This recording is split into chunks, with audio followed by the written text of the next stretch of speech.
नमस्कार दोस्तों, स्वागत है आपका डेली करंट अफेयर्स में। दोस्तों, आज की वीडियो है 28 जनवरी 2025 के महत्वपूर्ण करंट अफेयर के बारे में। तो चलिए दोस्तों, आज की वीडियो शुरू करते हैं।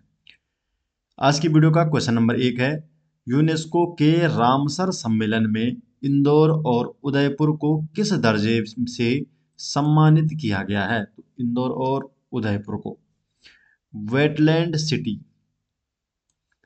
तो वेटलैंड सिटी से सम्मानित किया गया है इंदौर और उदयपुर को। डिटेल जान लेते हैं। तो यूनेस्को के रामसर सम्मेलन ने पहली बार भारत के दो शहरों को, जिसमें राजस्थान का उदयपुर और मध्य प्रदेश के इंदौर को वेटलैंड सिटी का दर्जा दिया है। और इस मान्यता के साथ उदयपुर और इंदौर दुनिया के 31 वेटलैंड सिटी की सूची में शामिल हो गए हैं। इंदौर और उदयपुर को क्यों चुना गया है, तो इस बारे में जान लेते हैं। तो इंदौर को स्वच्छ भारत अभियान में उसके उत्कृष्ट प्रदर्शन के लिए जाना जाता है और शहर ने अपने जल निकायों के संरक्षण और पुनर्वास के लिए कई पहल की है, तो इसलिए इंदौर को चुना गया है। और उदयपुर ने क्या किया है, तो झीलों की नगरी के नाम से मशहूर उदयपुर ने अपने झीलों के संरक्षण में महत्वपूर्ण योगदान दिया है और शहर ने पारंपरिक ज्ञान और आधुनिक तकनीक का उपयोग करते हुए अपनी झीलों को पुनर्जीवित किया है। तो इसलिए इन दोनों ही सिटी को वेटलैंड सिटी का दर्जा देकर सम्मानित किया है।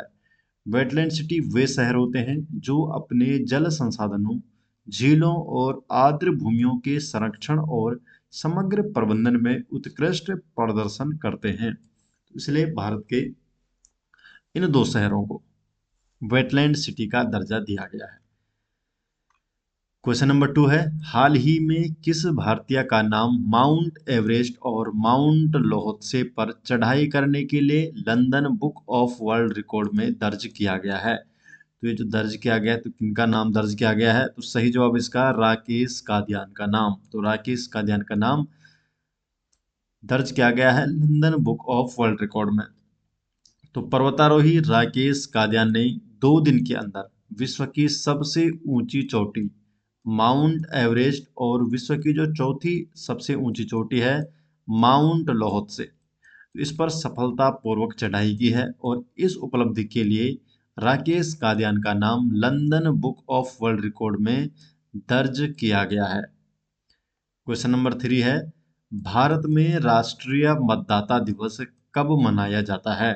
तो राष्ट्रीय मतदाता दिवस हर साल 25 जनवरी को मनाया जाता है। 25 जनवरी को भारत में हर साल राष्ट्रीय मतदाता दिवस के रूप में मनाया जाता है। तो भारत ने 25 जनवरी 2025 को 15वां राष्ट्रीय मतदाता दिवस मनाया और ये दिन 1950 में भारतीय चुनाव आयोग की स्थापना का प्रतीक है। क्वेश्चन नंबर 4 है, नीति आयोग के पहले राजकोषीय स्वास्थ्य सूचकांक 2025 फिजिकल हेल्थ इंडेक्स 2025 में कौन सा राज्य शीर्ष पर रहा है? जो स्वास्थ्य सूचकांक 2025 में जो शीर्ष पर जो राज्य रहा है, तो सही जवाब इसका उड़ीसा, ये ऑप्शन सही जवाब है। क्वेश्चन नंबर 5 है, युवा भारतीय पर्वतारोही शिवांगी पाठक ने हाल ही में किस देश की सबसे ऊंची चोटी पर तिरंगा फहराया? तो किस देश की चोटी पर फहराया है? तो सही जवाब इसका ऑस्ट्रेलिया को, ऑस्ट्रेलिया में, डी ऑप्शन सही जवाब है। तो हरियाणा की युवा पर्वतारोही शिवांगी पाठक ने ऑस्ट्रेलिया की सबसे ऊंची चोटी माउंट कोसियाजको पर भारतीय तिरंगा फहराया। क्वेश्चन नंबर 6 है, भारत ने साइबर सुरक्षा सहयोग पर दूसरी बिम्स्टेक विशेषज्ञ समूह बैठक की मेजबानी किस शहर में की? तो भारत ने ये दिल्ली में की है, बी ऑप्शन दिल्ली में। डिटेल जान लेते हैं। तो भारत ने 21 जनवरी 2025 को नई दिल्ली में साइबर सुरक्षा सहयोग पर दूसरे बिम्स्टेक विशेषज्ञ समूह की बैठक की मेजबानी की है और सुरक्षा साइबर निगम पर बिम्स्टेक विशेषज्ञ समूह का आयोजन भारत सरकार के राष्ट्रीय सुरक्षा परिषद सचिवालय द्वारा किया गया था। बैठक का मुख्य उद्देश्य क्या है? मुख्य उद्देश्य है सूचना और संचार प्रौद्योगिकी साइबर सिक्योरिटी के उपयोग में साइबर सुरक्षा को मजबूत करने के लिए बिम्स्टेक सदस्य देशों के बीच सहयोग को बढ़ावा देने के लिए एक कार्य योजना तैयार करना, तो ये इसका मुख्य उद्देश्य था। बिम्स्टेक के मेंबर कौन कौन से, तो 7 मेंबर हैं। इंडिया है, Bhutan, Nepal, Bangladesh, Sri Lanka, Thailand and Myanmar. तो बिम्स्टेक में कुल 7 सदस्य देश हैं।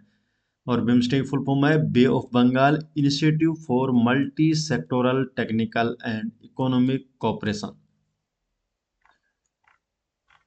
क्वेश्चन नंबर 7 है, हाल ही में दुनिया का सबसे बड़ा डेटा सेंटर कहाँ बनाया जाएगा? तो दुनिया का सबसे बड़ा डेटा सेंटर बनाया जा रहा है जामनगर में। B option Jamnagar.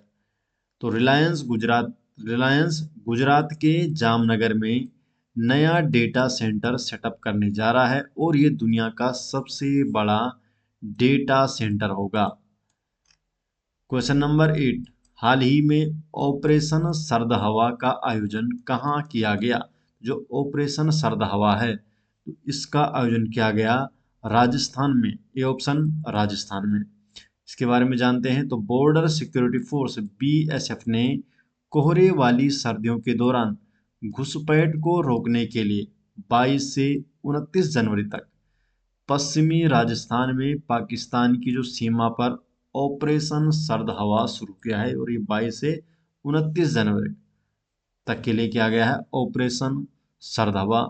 कोई अवांछनीय घुसपैठ ना हो सके, तो इसके लिए शुरू किया गया है। तो दोस्तों, ये हो गए आज 28 जनवरी 2025 के महत्वपूर्ण करंट अफेयर, और ये सभी नोट्स आपको मिल जाएंगे हमारे टेलीग्राम चैनल में, जिसका लिंक आपको डिस्क्रिप्शन में दिया गया है।